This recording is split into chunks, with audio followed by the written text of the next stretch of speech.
I used to be afraid at night, afraid of the dark, afraid that just beyond the point my eyesight allowed me to see that there was something lurking, afraid that the darkness itself would somehow surround me and swallow me up,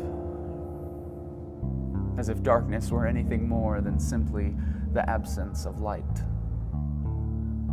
I used to be afraid of tomorrow, afraid that who I was would continually dictate who I am, and that who I would be might be someone who I didn't like very much at all, as if there was no such thing as being made new.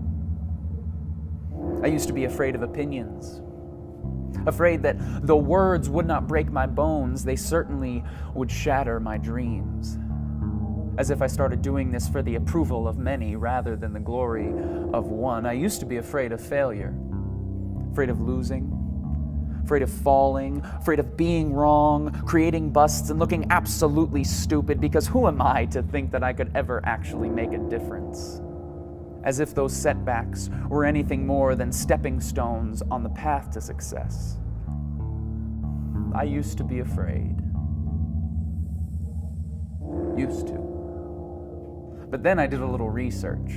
And by that, I mean I researched and I researched and I researched over and over again. And through all my researching, I kept coming up with the same exact question.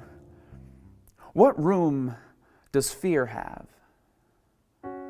What room does fear have when I cling to trust? What room does fear have when I lean on hope? What room does fear have when I search for something more, when I discover what's good, and when I stand in awe?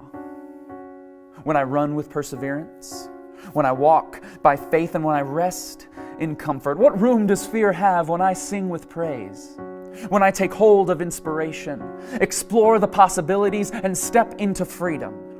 What room does fear have when I discover strength, embrace courage, remember peace, declare truth, choose joy, experience life, and conquer death? What room does fear have when I find perfection in the one place I never thought to look? In weakness, when I'm saved by the most unlikely of heroes, by grace, when I'm invited into a relationship more loving and intimate than I could ever imagine as a child of God? I'll ask you again, what room does fear have when I step out of the darkness and I bask in the light? When I let the past be the past and the future has no limit? When they can talk all they want, but their opinion doesn't matter? And when failure is nothing more and nothing less than the road by which I walk my path to success? I'll ask you one last time, what room does fear have when in His Word He tells me 365 times, depending on the translation, do not be afraid? As if I needed to hear that every single day. And as if that's how many times I needed to hear it before I finally believed it.